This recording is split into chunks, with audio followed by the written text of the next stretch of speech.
Welcome back to another episode of the Young Guides Podcast. I'm Keaton, and this is... I'm Kyle. But first, a word from our partners. First up, we want to talk about Heather's Choice. If you go to the Heather's Choice website and use our code TheYoungGuides15 at checkout, you can get yourself 15% off site-wide. So go check them out. We got packaroons for snacks. We got dinners. We got breakfasts. We got a bunch of new recipes coming out to you guys. So head on over to heatherschoice.com at checkout. Use our code TheYoungGuides15 and get you guys something for your next outdoor adventure. Awesome. For our next partner, we have Lucky Bug Lures, home of the Bingo Bug, Zombie Max, Fusion Extreme, Lucky Plug, F-Bomb, and Pike Bomb. They take conventional lures and change them up a little bit, and it helps your fishing and your luck on the water. Go check them out. www.luckybuglures.com. Go get yours today. All right. Up next, we have Northern Knits. Emily up here in Anchorage knits wool hats and distributes them through her social media platforms. You can find her on Facebook or on Instagram. Her Instagram account is northern._.knits. And you can see some of the hats that she has in stock and order from there, or you can kind of get an idea of what you want, message her, and you can set something up to have a specific pattern or color scheme that you want in your hat. Keaton and I both have one. Well, I actually have several. Keep you very warm. They're very fashionable. They look great. They feel great. You'll look awesome if you wear one. So check her out, Northern Knits. Next up, we have a friend, Matt, at Alaska Rod Co. He just released a new lineup of rods for the 2022 season. They have a lineup of 8 freshwater spinning rods with actions and power for anglers chasing big, aggressive fish. With lengths ranging from 6 foot to 9 foot, there are plenty of options for various applications and style. In a world full of mass-produced rods, Alaska Rod Co. makes sure that rods and services provide what other brands cannot. Rods built and tested in Alaska. Matt also is coming out with a new line of fly rods. Alaska Rod Co. fly rods are built for harsh environments while maintaining the utmost level of craftsmanship. Right now, Alaska Rod Co. is 9-foot fly rods ranging from 5 weights to 8 weights. 10-foot single-hand rods, switch, and spare rods will be available late winter or spring. There's enough rod companies out there trying to build the next lightest and flashy rod. Alaska Rod Co. is here to build you a rod you can pass down generations. Fishing means many things to many different people. Alaska Rod Co. is honored to build you the ultimate tool that connects you to that meaning. If you want to learn a little bit more about Alaska Rod Company, go back and check our previous podcast. We asked him several questions about his rods, his warranties. He does a great job at explaining everything and covering everything about his company. Also, if you have questions, you can always DM him or DM us and we can get you going in the right direction. So, Alaska Rod Co. Finally, we want to say thank you for listening to another episode of the Young Guides podcast. If you can, head on over to Apple Podcasts, leave us a review and a rating. It helps us know that we're doing this for the right reasons, and you guys are giving us some great feedback already. You can also head over to Spotify. They now have a rating feature on the podcast there. So if you could let us know how we're doing, that would be great. It also helps helps us spread the word through you.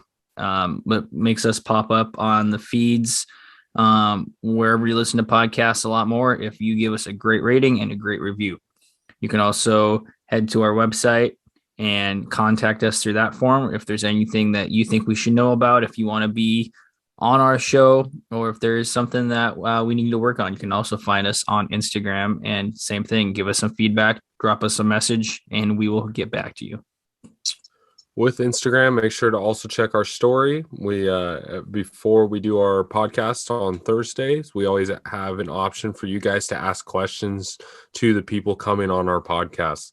And we post a lot of stuff that we like to get viewers and people following us involved. So if you want to head on over, give us a follow and start asking questions and join in on the fun on our Instagram page. Without further ado, here's the episode. Welcome back to another episode of the Young Guides podcast. I'm Keaton, and this is... I'm Kyle. And today we have Canon Racanelli on. He is an owner and a friend of us, but he owns Rack's Guide Service. He's our age, and he started guiding about around the same time, maybe a little sooner than I did. So I get to see him on the water, and I get to see him at the evening hatch, and when we're on the Yakima River, and I try to give a wave when I see him. And he's got close affiliations with Kyle on the Fly, and she definitely recommended us bringing him on and learning a little bit about his background and starting a guide service, and just learning about what it's like to be a young guide and trying to find your way through this crazy path that we call guiding. So without further ado, welcome onto the podcast, Canon. Thank you. I appreciate it. Yeah. Thank you, Ken. Yeah, we appreciate you hopping on. We were talking a little bit before, and we're super stoked again to have another young guide on. We've had some guides with lots of experience, which we really appreciate. We've had some people that work in the industry, but we haven't actually had another young guide who is just starting their guide career. So we're super stoked to have you on. We appreciate you taking your time. Yeah, for sure. I'm excited to get talking to you guys. Awesome. So let's kick this off with just tell us about your background, your upbringing. You want to give us a little bit about that? I grew up in a little town called Hawkinson. Kind of grew up hunting and fishing my whole life, and fishing pretty much was the ocean and the Columbia for salmon for the most part. I really got into hunting when I was like 12, I think. Probably, yeah, about around that time. And ever since I was just a little kid, I was always wanting to be out in the woods, hiking or doing something involving animals of some kind. And like I said, I grew up playing sports too. That was a big part of my life. I played football through high school, and then actually played football at Central for 3.5 years. And then I ended up getting into guiding actually after I started dating Kylie. And after that, I've just been doing that ever since, and I graduate in June. So looking forward to doing more of that. Nice. So how did you, like, what did you go to school for, and kind of what made you want to follow a career in guiding and kind of getting out and starting your own business? So my biggest thing, like, I think just down to my core, I'm pretty entrepreneurial just in general. And, fishing the Yakima every day, all the time, for a whole summer with Kylie. We'd take out friends and family and different people that we knew. And I think the biggest thing with guiding was I just love the outdoor industry. And my goal was to always be able to have some sort of job that would allow me to do what I really, really enjoy to do. And that's obviously be in the outdoors. And so guiding to me was almost kind of natural, like just kind of felt right. And so I ended up starting my own guide service on the Yakima, and I got affiliated through the Evening Hatch with Rich because Kylie worked there for a couple years, and I've been running trips for them and running trips for myself, and I've been loving it. That's awesome. So what made you want to be like, hey, I'm going to start my own guide service first, as opposed to like starting for an outfitter, like working as an employee? And Keaton and I are in the same boat. We did the same thing, but we're just curious why you went that route. The biggest thing for me, honestly, I really wanted to enjoy having my own schedule. I think that was the biggest thing for me. Like, I don't want to be tied to, hey, I work this day, this day, this day, and this day, and then I can't go do stuff for fun on the weekend, or I can't go do stuff on Monday and Wednesday, you know? And so I think that was the biggest thing for me, is especially in my first year, since last year was my first year, my goal was to just have as much fun as I possibly could and not overdo it for myself. And I think this year obviously is going into my second full year. I'm, balls to the walls, ready to roll, and I know what to expect. But like, my first goal last year was, I wanted to do just like 20 trips. Like, if I would have done 20 trips, I would be like, okay, I'm good. And I think I did probably over triple that. So it was obviously, you do it and then you love it, and then you just want to do it more and more and more. And when you have good clients, you feel like you're just fishing with buddies, Yeah. Mm-hmm. For sure. What was some of the, you're walking in on the Yakima, and there's some, heavy staples, Mhm. guide services on the Yakima. Was that intimidating for you at all, or how did you find your way into like getting clients? It can be. The biggest thing for me, honestly, is just like getting into the fly fishing world of things. Like, it kind of is a niche group. Like, there's a lot of people that I even knew that don't really know about the Yakima. Like, where I'm from, you don't really hear about it a lot. Like, it's always the Columbia or the ocean, the Columbia or the ocean. And then obviously we have our tributaries and stuff like that. But yeah, for the most part, the biggest thing getting into it, I mean, it can be intimidating, but letting yourself worry about, oh, I'm I'm not going to be as good as the corporate places, or the places that get 5,000 trips a year. Like, Yeah. to me, that wasn't my goal, and it's never been my goal, is to be as big as that. And Yeah. so I think setting my expectations of, hey, I want to get a specific type of client, and I want to have really fun with those clients, and I want to have great food and steaks on the river, and I want to do things my way. And I really have just enjoyed that part of it, and being able to kind of try and separate myself from other people, in the sense that a lot of people just get their clients, hop on the river, do their trip, and get it over with. So Yeah. my biggest thing is, like, I really enjoy creating relationships with the people that I meet on the river, because there's so many cool people that you never would have ever met if you didn't do it. Yeah. For That's sure. awesome. What did that process look like starting your business, from like business license, guide license, trying to figure all that out, acquiring gear and boats? What did that whole process look like for you? Yeah, so I first off, I started out with a raft. Like, that was me and Kylie fished every single day out of that a couple of years ago, and it was great. I love it. I love that raft, and me and Kylie had our first date in it. But on the Yakima, a drift boat is ideal. So when me and Kylie kind of just sat down, and I was like, hey, I think I want to guide. Like, I think I could enjoy it and be good at it, and this would be a good place to start out my career in guiding and get things figured out. And so the first thing I did is I got my business license through the state, and it's a super easy process to do. And then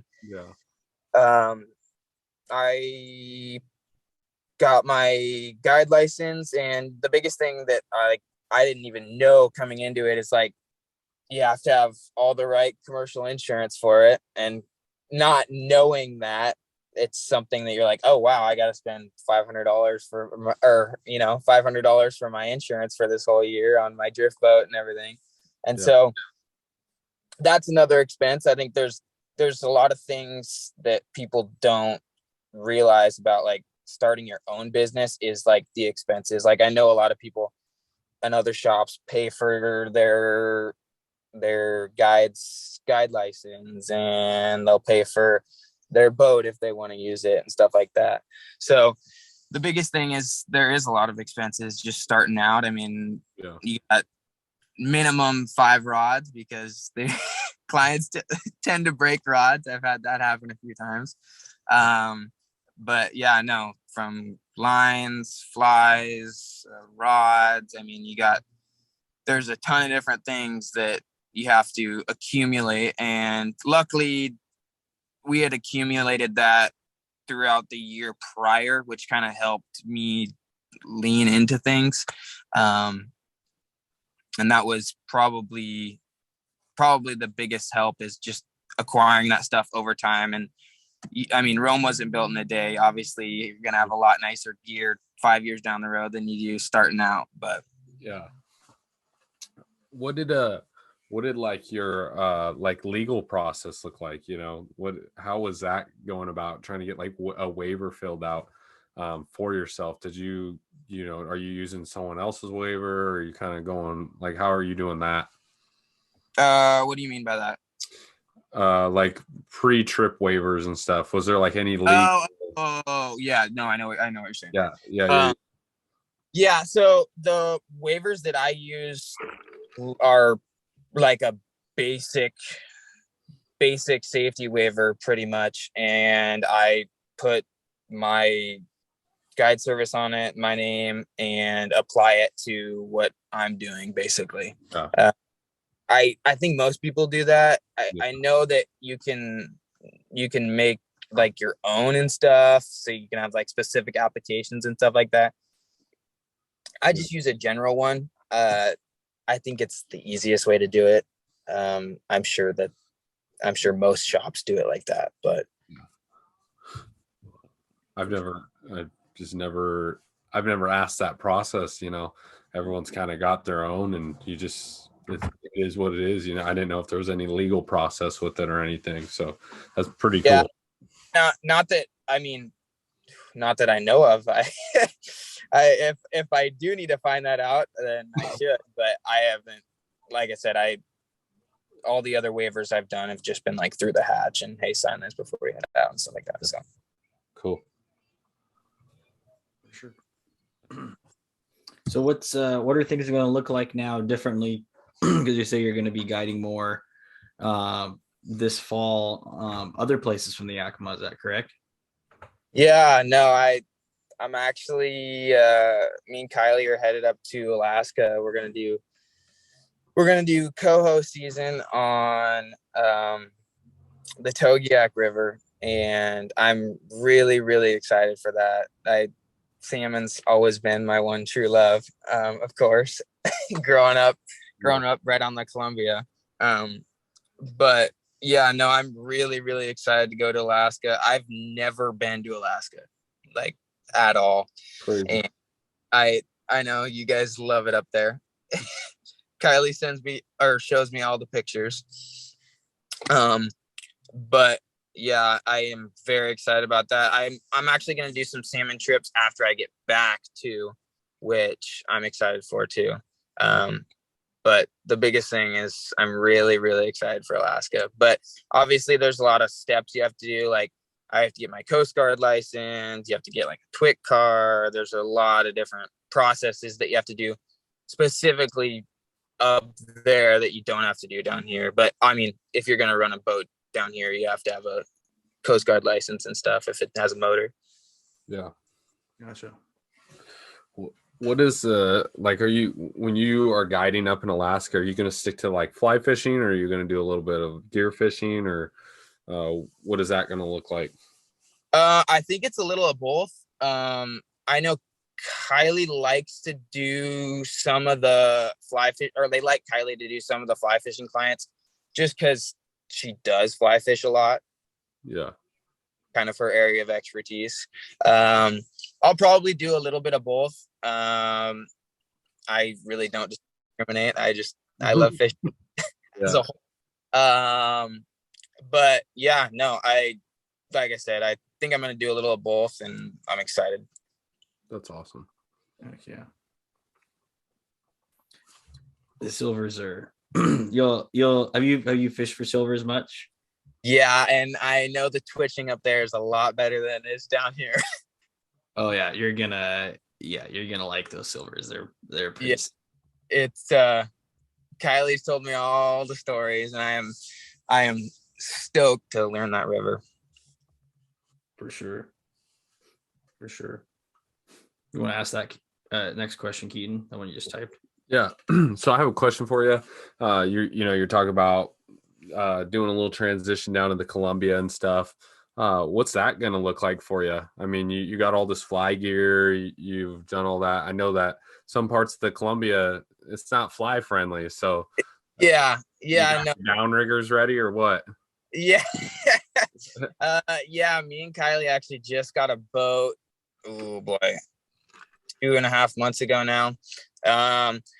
And so pretty much all of my trips on the Columbia will be conventional. There's a lot more stuff that I have to obviously accumulate. I have quite a few salmon rods, and but slowly we're starting to accumulate more and more, especially like for clients. It's nice to have extra rods on the boat, knowing that like stuff happens and you can break off a lot of stuff. And then another thing is just like I'm gonna need a lot more spinners, and I'm gonna need a lot more cut plugs, and I'm gonna need way more mooching rigs, and there's just a ton of stuff that you have to slowly accumulate. Luckily, we got our boat early enough where we're gonna have time to accumulate that. But yeah, guiding on the Columbia is it's so much different than the Yakima. Like, first of all, there's way more people. Like, if you were to see less than 50 boats on the water, usually there's not any fish around. But it's so different. There's people everywhere. There's a million different things to get tangled on. There's way less fish than the Yakima, obviously. I mean, you can know you're going to get opportunities, but those opportunities aren't the numbers that you get fly fishing, obviously. Yeah, of course. Especially on migrational fish. Yeah, for sure. But I mean, the fall's ridiculously fun, and there's very few things I enjoy more than seeing eyelets get bent down in the water. So yeah. Heck yeah. I know that.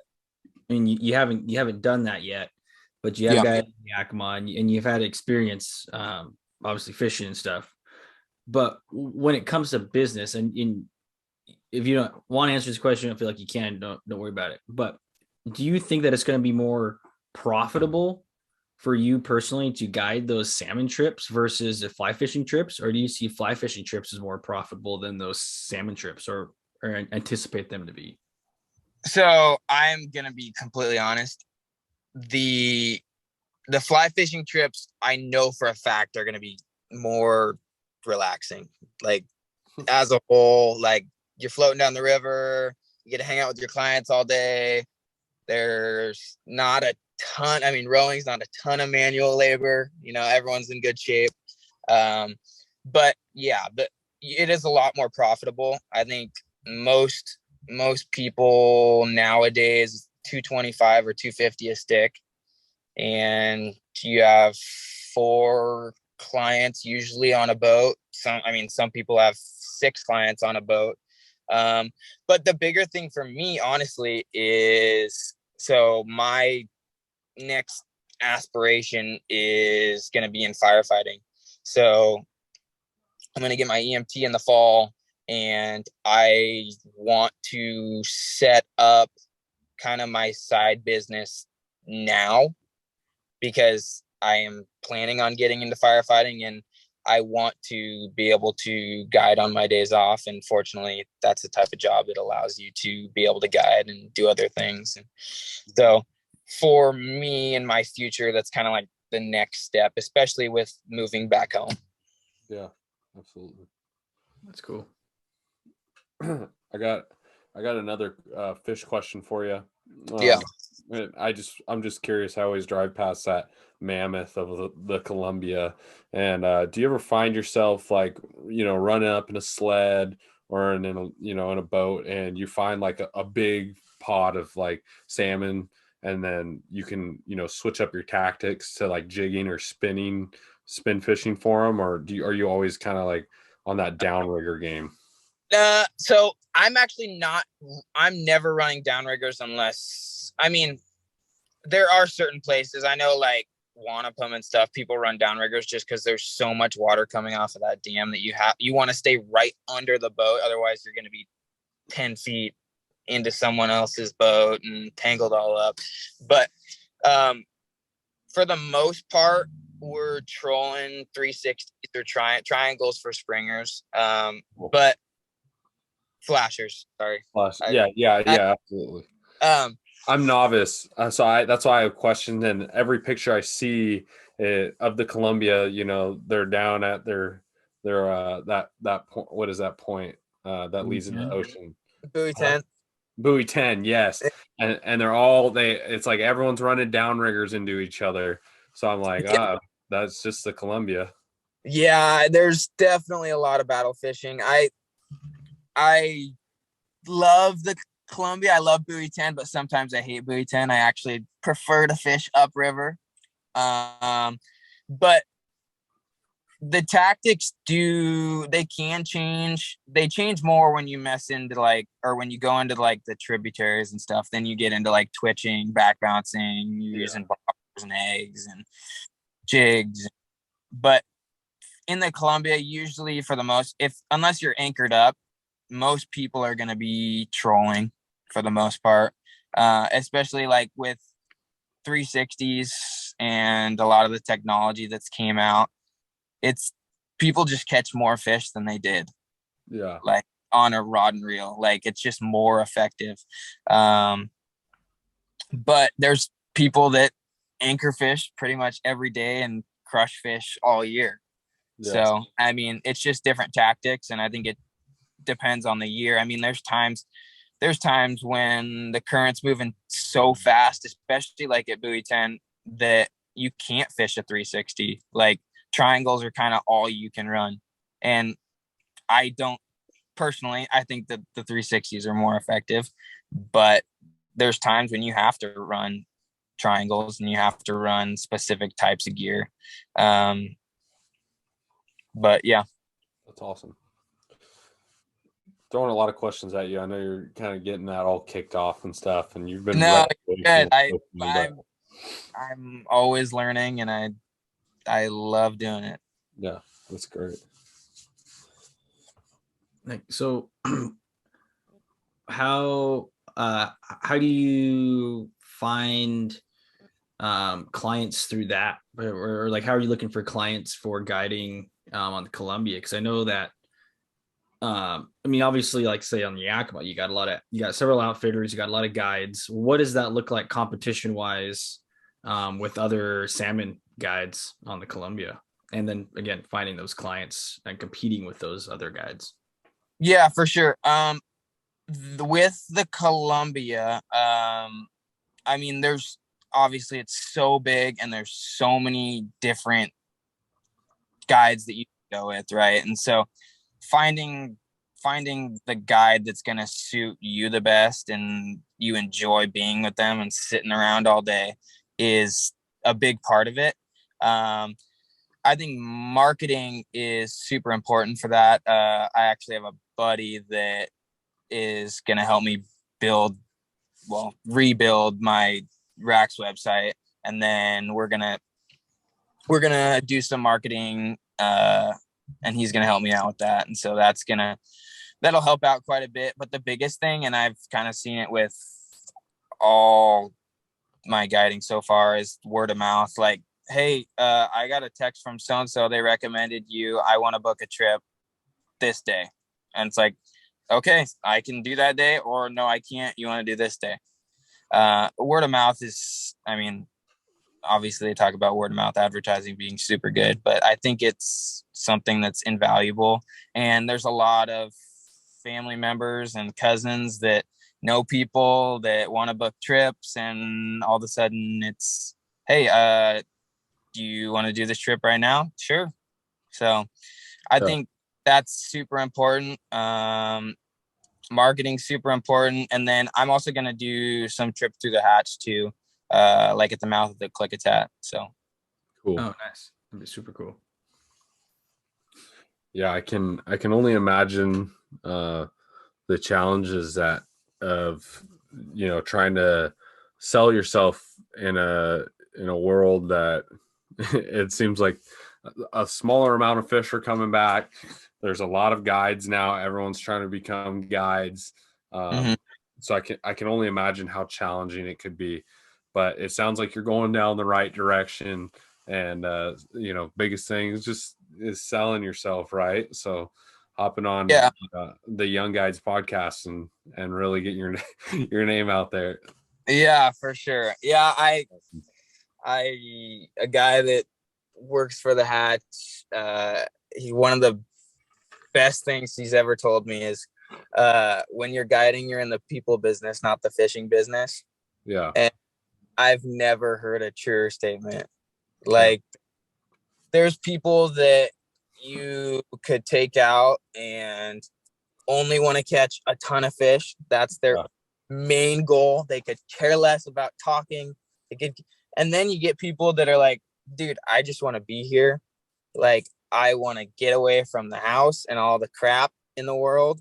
And I think, like, especially during like last year, there were so many people that were locked up that everyone's like, thank the Lord I can get out of the house. Yeah. And so there's so many people that are like, I haven't fished in 15 years. I had to get out of the house and do something.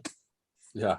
And I think fishing, like, it is growing like consistently, especially like where we live.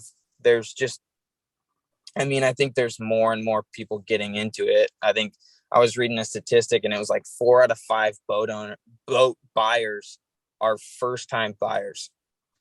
Yeah. Which is just crazy. I know I've seen like family members like, hey, had a boat on order. Yeah, sorry, we're not going to be able to get your motors.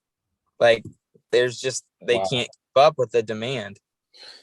There's such a huge demand for boats and equipment. And I know that the suppliers can't keep up, and, the truckers can't get to as many places they want to go to. So yeah, it's just crazy.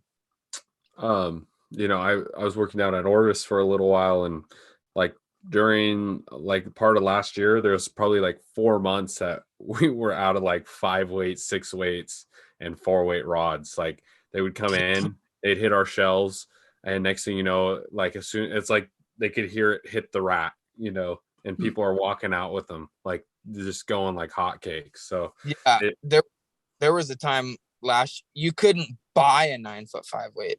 Yeah. Like, anywhere. It's crazy. So that's cool. We know you can't get a 9'5" weight is from our buddy Matt Crow at Alaska Rod Company. Nice plug. Yeah, there we go. Now you got to check him out though. I'll have to check him out. Yeah.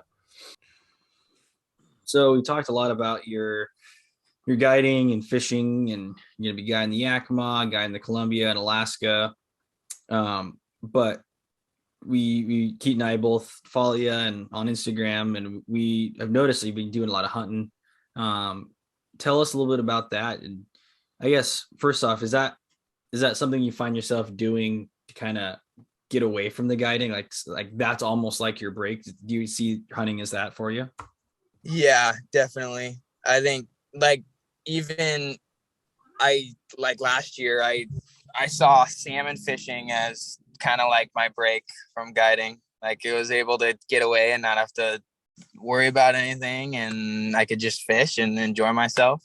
But yeah, no, hunting is definitely, I don't think I will ever want to be a hunting guide. But I love any hunting of any kind. I just started getting into the upland thing, and it's a blast. Like, that's something that I just haven't done really. And I think any hunting that involves work and there's something that's worth it at the end is something that I'm always going to want to do. So, are you, when you're hunting, I know you just got a dog, you say you're doing like upland hunting. I know you duck hunting, you hunt deer, you hunt bear. Like, what's your favorite thing to hunt? Like that, what's the thing you're just like, all right, I need a break. I want to go out. I'm gonna go hunt this one thing. Oh, if I could have any pick, I love deer hunting of any kind. Like, that to me is my favorite thing to do, just because, I mean, growing up hunting blacktails, they're super smart, and the big ones never come out in the daytime, and if you get an opportunity, it's like the best thing ever. But I honestly, after doing mule deer like hard last year, that's probably my favorite right now, just because I love being able to see. Like, blacktail hunting's fun, don't get me wrong, but being able to see is very, very enjoyable. And I love bear hunting too. Spring bear is very, very fun. Obviously, we don't get that this year in Washington, but yeah, spring bear is very, very fun. So let me ask you, I saw if you give him a follow, check out his Instagram. And we shared it on our Young Guides podcast Instagram, but that big mule deer that you got, what's the difference between, hunting on the west side and then now moving over to the east side and figuring kind of how to do that stuff out? Yeah. So like I said, I grew up blacktail hunting, and football pretty much consumed all of my hunting and fishing of any kind for like the past 8 years. And so this year was my first year to really hunt and hunt hard and spend time and put the work in. I think the biggest thing like about this year is just putting the time, being able to put the time in was so useful. Like, we knew where deer were, we knew what they were going to do, and you just don't know that if you don't put the time in. But coming from the west side and hunting blacktail, mule deer is way easy. Yeah, I know there's people that are going to disagree, but mule deer are a lot easier purely because you can see. Like being able to see is so valuable. Like, people don't realize that, but yeah, it's being able to know where you're going, and hey, if I get onto the top of that ridge, I can see all the way across here. But if you're blacktail hunting, if you get onto the top of a ridge, you look over and it's still woods. Yeah. So there's not really an advantage. But yeah, like I mean, honestly, I think if you can kill blacktails every single year, then you're gonna be able to kill pretty much anything else. Yeah. I've heard that from everyone, and I think it really, really helps that I did blacktail hunt when I was younger, and it was hard. It wasn't easy. So, well, and it gives you that, like, Western Washington gives you a level of patience and a level of like not being, you don't care that you're soaking wet. Because if you're going blacktail hunting, the odds of you being soaking wet and like not being able to see shit for like 7 hours a day, or it's been like full days. I've spent like days in clear cuts and never seen anything. And then it's like the next day you go up there and it's like the deer population just spiked overnight. It's crazy. Yeah, no, you're exactly right. It's I am serious though. Like, from doing that to coming over here, it's like, wow, this is so much better. And like you know what's going on. That, oh, they're moving from here to here. I can like actually see that. Like a lot of time when you're blacktail hunting, you see antlers and an ass running away. Like pops up out of the green, like the dumps, and you're like, oh, there's a deer. Yeah, no, for sure. And I mean, I was after I got my deer this year, I went home and hunted with my cousin, and we spotted a 3-point, set the gun up, and 5 seconds later, gone. Just completely vanished in thin air. Never saw it. And it was 2 minutes ago. We were just staring right at it with our binoculars. Yeah. So it's. I mean, they're small and they're very, very smart. Yep. Yeah. So there's a reason they call them the gray ghost, right? They're there and they're gone. It's like a Houdini act. It's crazy. No, I have a ton of respect for people who kill big blacktails every year. Yeah. Like I don't think I have the patience to do it. Those guys spend like the whole season in the forest. It's amazing. So what do you think of the taste comparison between like a mule deer and a blacktail? Honestly, I'm going blacktail all day. I think blacktail tastes the best. Okay. My buddy shot a whitetail doe and it was really, really good. I did, whitetail's good. What do you think, Kyle? Well, I don't think you've got like blacktail, but like, difference between like a whitetail and a mule deer. Like, what's your preference on it? I will 100% eat a wheat fed whitetail over anything else any day. Yeah, you're totally. Mule deer, garbanzo bean field, like eating sage, just they're huge, but they just taste like what they eat. Well, I've never really eaten like a sagey mule deer buck or anything like that. But I mean, if you're going to give me a choice and you say this whitetail is eating wheat all year, there's really no question which one you're going to choose. Yeah. Totally. Yeah.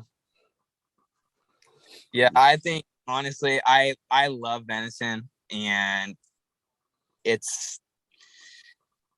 you prepare it right, it's going to be really, really good unless there's something funky with it. Yeah. But yeah, I mean, I had a doe this year that was out in wheat fields, and it was a mule deer, and my buck was way up in the mountains, and I couldn't tell the difference, honestly. Yeah. But I mean, I think it'd be different if you sat them right down and had a piece of backstrap off of each deer. I think it'd be totally different. Yeah. But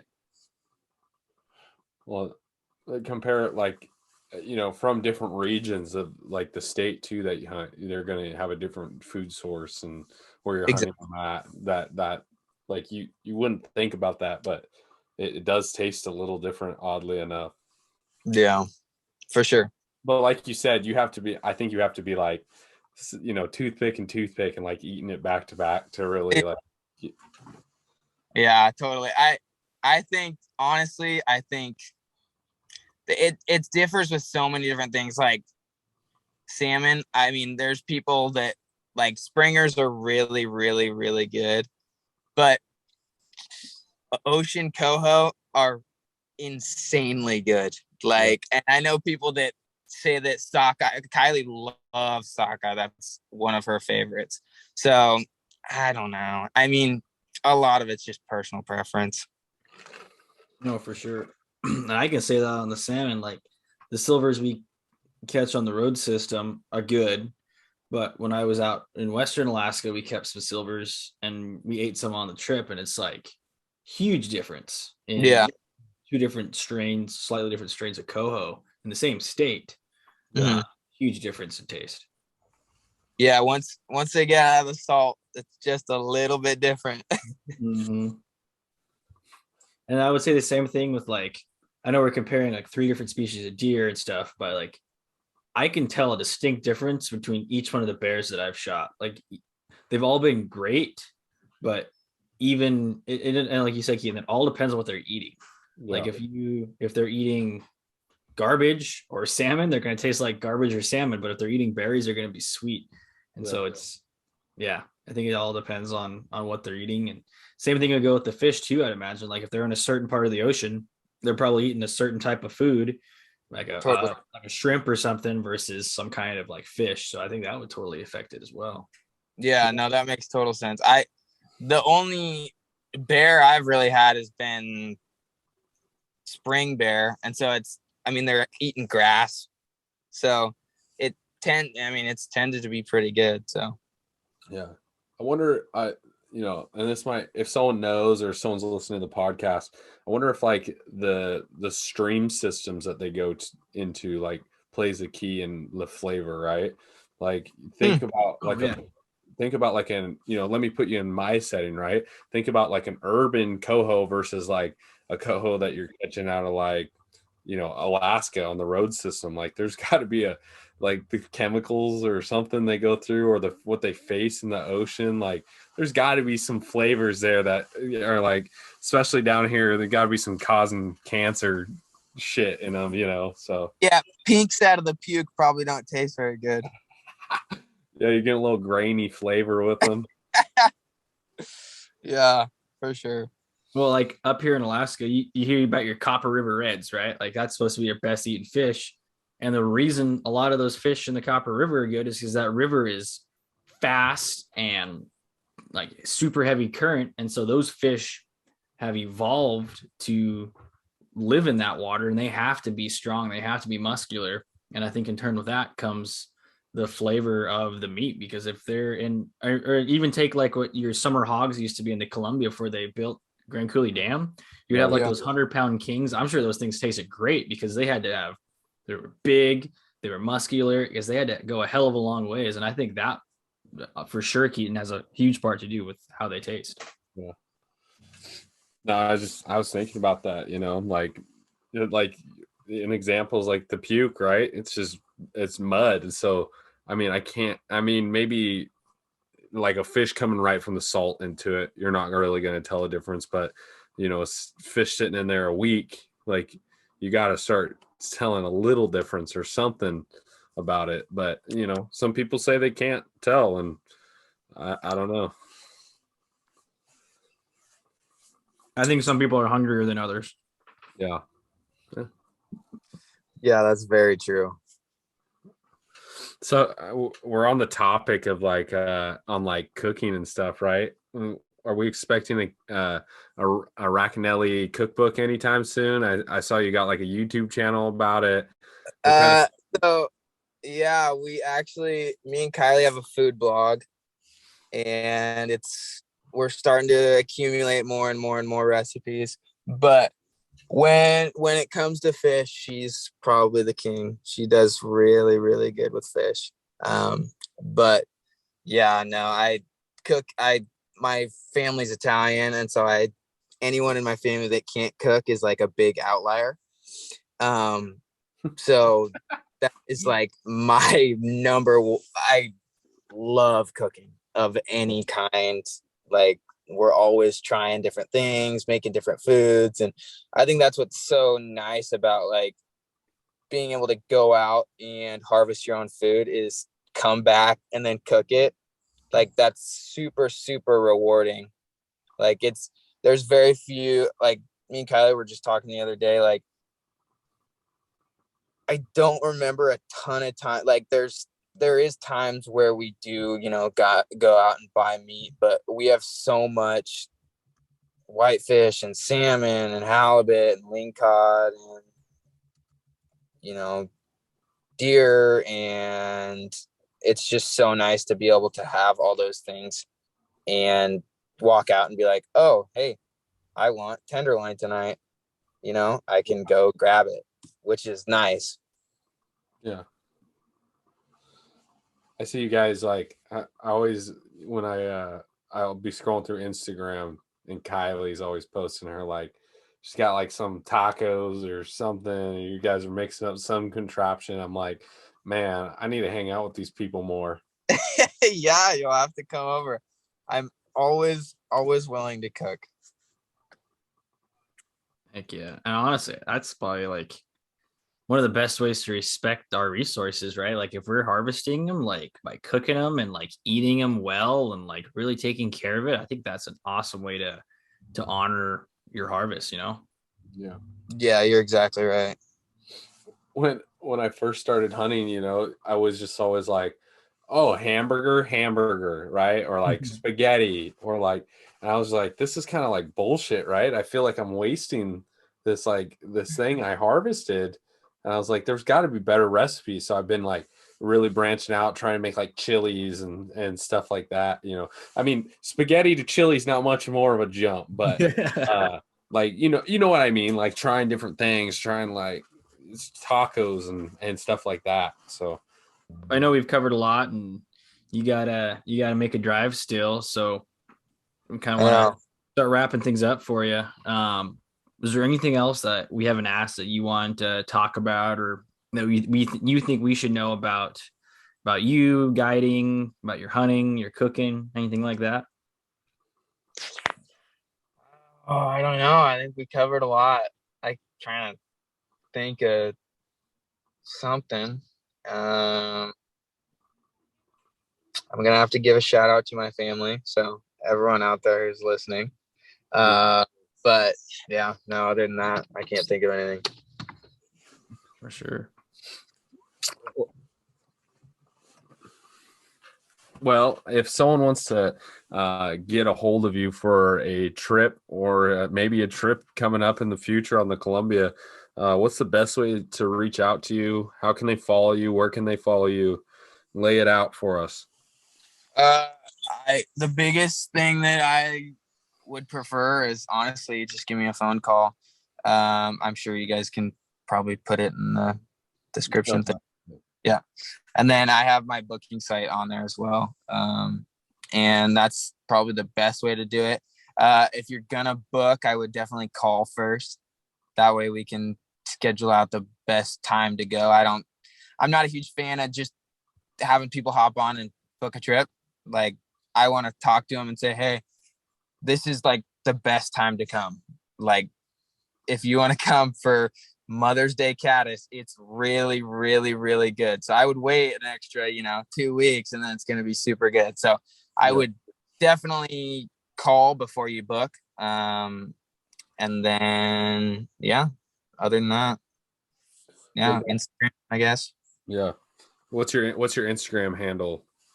It's just Can Racanelli. Okay. Do you have Rax's guide service? I have Rax guide service. I need to post a lot more than I have on there.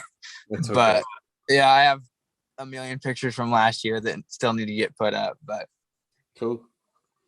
We'll check that out. And have you started a Facebook page for it? I think it's linked on my Instagram. I think it like made them together. I could be wrong, but that's what usually happens. Cool. So cool. Sweet. Well, with that, let's get into our rapid fire round a little bit. We do this at the end, just fire a few last questions at you to kind of wrap things up. So, Keaton, you want to start us off? Yeah. So, here comes the wrath. What's your favorite fish to fish for? fall Chinook. Love it. How are you fishing for it?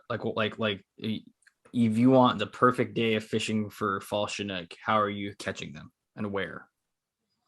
Oh, probably the Columbia in a disclosed location. And I want eyelets all the way in the water, just hammered. Nice. Heck yeah. What's your dream destination, both to fish and to hunt?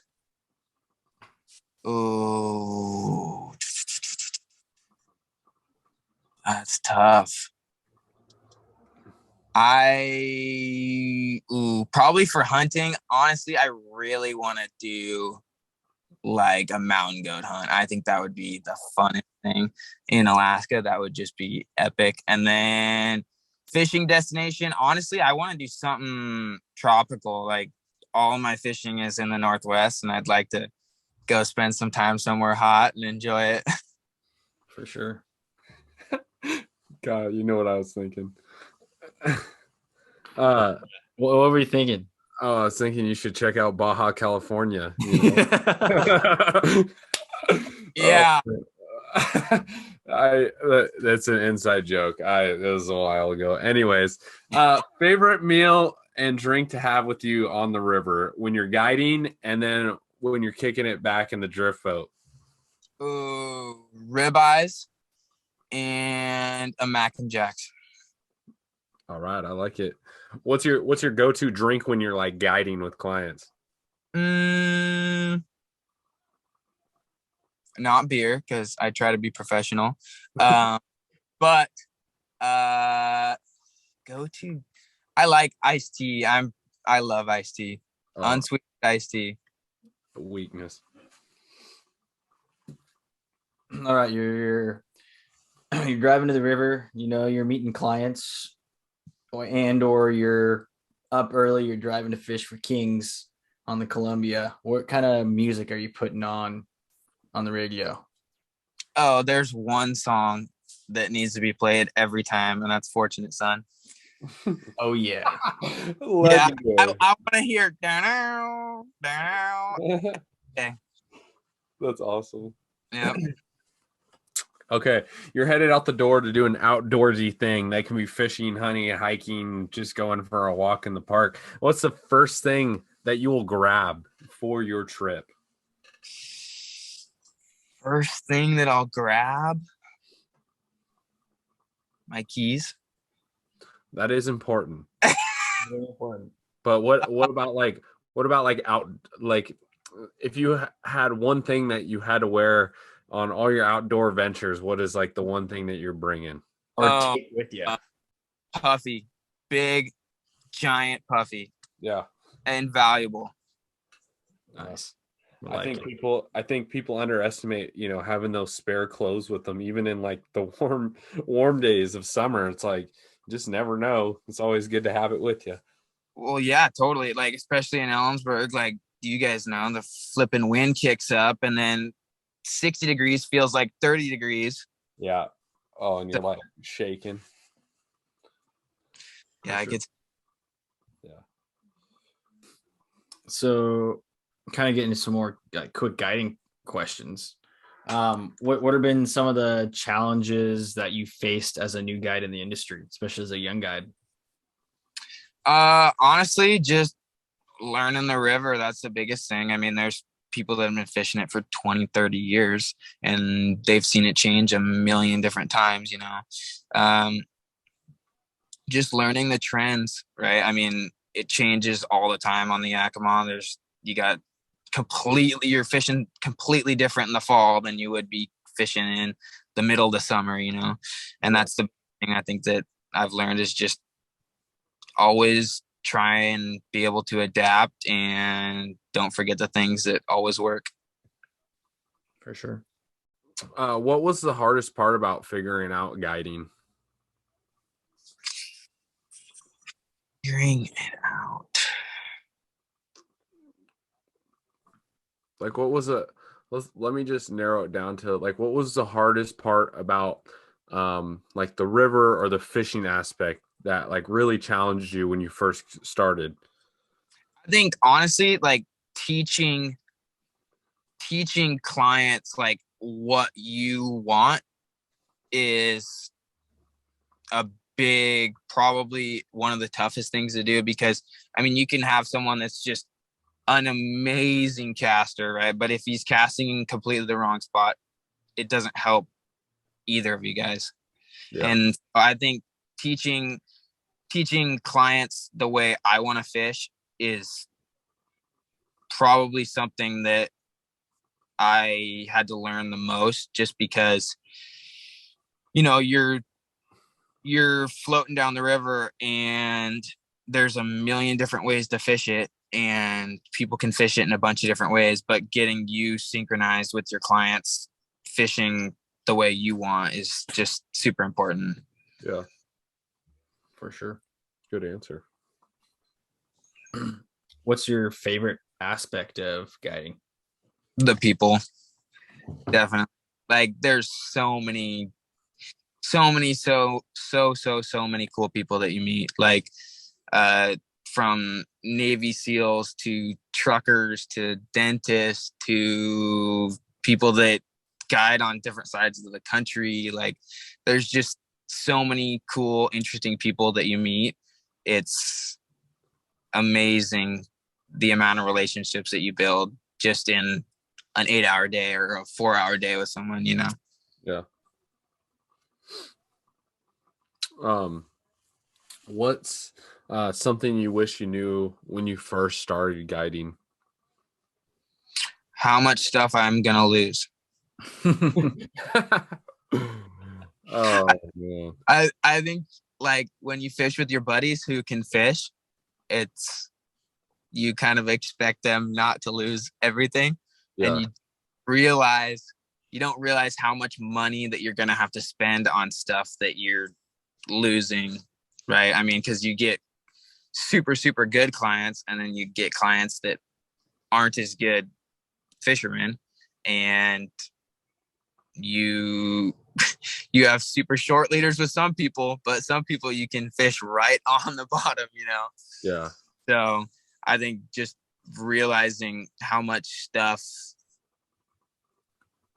you need to account for, right? Because if you have 2 flies, that's never going to be enough of one, you know? Yeah. 100%.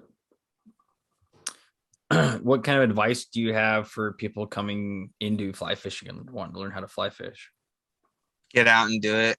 Honestly, like that's the biggest thing. Like you can do it a million different ways. I know that there's people that will only tell you you have to cast one way, and if you're not doing it that one way, it's completely wrong. Like who cares? Just learn to do it, get it in the right spot, and once you're in the right spot, you're gonna catch fish. Like if you can get out there and go do it and get your opportunities in, the opportunities are going to stack up, and it's just going to lead to more and more and more fish you catch. So I honestly, the biggest thing is just go do it. Go buy a $100 Cabela's kit. Like it doesn't matter what you get, just go out and do it. For sure. What's if someone wanted to get into guiding, what's some advice you might give them? If someone wanted to get into guiding, don't forget to make it fun, because it's supposed to be. Yeah. Like it's really, really enjoyable if you don't take yourself too seriously. Because if you're out there and every single time you're out there, it's just a competition of, oh my gosh, I have to catch every single fish in the river. Then days when it's just not very good fishing, you're going to be super, super, super upset. But there's days when fishing just isn't as good. That's life. That's how it works.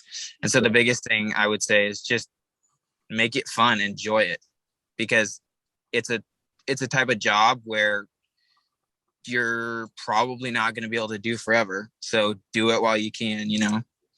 Yeah, for sure. Well, Cannon, we've appreciated your time and enjoyed chatting with you about everything that you do guiding and outdoor wise. And to wrap up every podcast, we like to end with a story, whether that be a hunting, fishing story, cool guide story, embarrassing story, something that comes to mind that you want people to you want to leave a good impression with listeners, or a bad impression. I don't know. Oh gosh, I'm trying to just. There's so many. Oh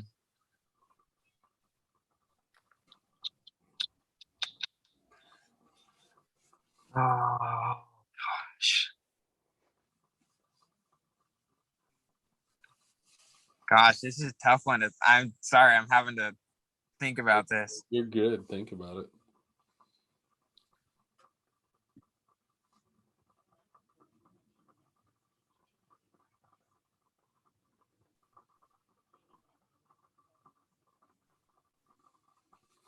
honestly, probably one of my favorite guide trips was my first one. Honestly, I did it with Jordan Thompson, and it was a 2-boat float, and we had stakes on the side of the river.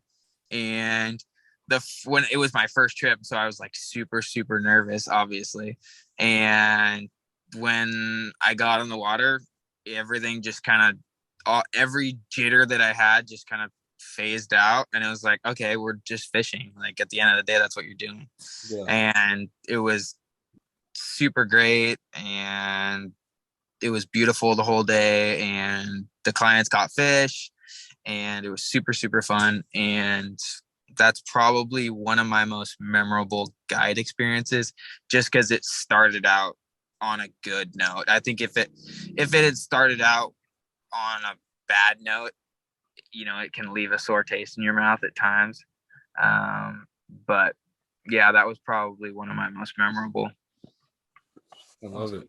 Jordan's a good dude to spend your first day with too. Jordan's a good dude. All right. We want to thank you for listening to another episode of the Young Guides podcast. Me and Kyle really want to thank Canon for taking the time.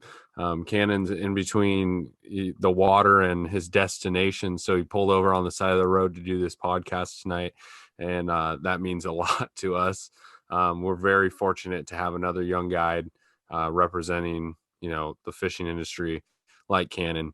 And we're proud to call him a friend. So we're so thankful. Thank you, Canon, for taking the time tonight and chatting with us. I also just want to give a huge shout out to everyone that's leaving us an Apple podcast review, giving us ratings on Spotify, and just, showing us some love, telling us that we're doing a great job. It keeps keeps me and Kyle coming back at it every week, and we're doing our best to bring you the best content with the most versatile people that we can find, and bringing you all different types of views and everything that we possibly can. So we thank you for letting us know that we're doing a great job. That means the world to us. Make sure to go visit and show some love to our sponsors, Northern Knit, Alaska Rod Co. Check out Lucky Bug Lures and Heather's Choice. We can't thank them enough. They're great to have as partners on here, and it's awesome. So Kyle, is there anything you wanted to add on this outro? Nope. I mean, just appreciate you guys listening. This will be episode, I believe, 21. Yeah. So we're super stoked to be growing our audience across the world, across the country, across the states of Washington and Alaska. So it's just really great to see that growing, seeing more growth in our within our audience between men and women and people of different ages. It's really great to see that we're growing that diversity. So again, we really appreciate you guys listening. Those reviews you've been leaving us on Apple Podcasts have been awesome to read. We love to hear it. And the engagement we've been having on social media, Instagram or Facebook, and our YouTube channel has been really great. And I hope you guys are taking a lot from some of the instructional stuff. Right now, it's mainly fly tying videos. I know Keaton and I are trying to work on bringing you guys more learning stuff on the website, but also the YouTube. And we would really appreciate your feedback on that and what you guys want to see. And if you like what you do see, it really helps us out, because we have knowledge that we want to share, that we want to help you guys, or provide you guys to help you.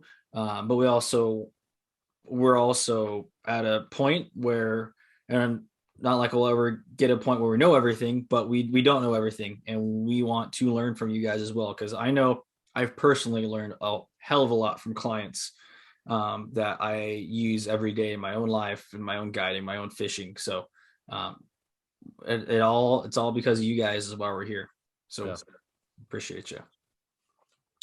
Well, yeah, just thanks for showing us love, and we once again, we can't thank you enough for it. And so if you have nothing else to add, I think that was another episode of the Young Guides podcast. We'll catch you on the next one.